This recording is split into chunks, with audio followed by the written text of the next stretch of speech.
आज का लतीफ़ा। तीन सरदार पिकनिक मनाने बीच पर गए। वहां जाकर उन्हें याद आया कि पेप्सी तो वो घर ही भूल आए हैं।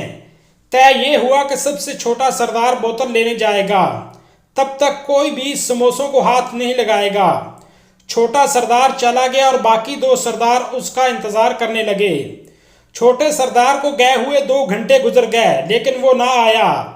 एक दिन गुजर गया, हत्ता के 1 साल गुजर गया, लेकिन छोटा सरदार ना आया। इनमें से एक सरदार बोला, यार वो नहीं आएगा, चलो समोसे खा लेते हैं। इतने में एक दरख्त के पीछे से छोटा सरदार बरामद हुआ और कहने लगा, अगर तुमने ऐसा ही करना है तो मैं नहीं जाता बोतल लेने।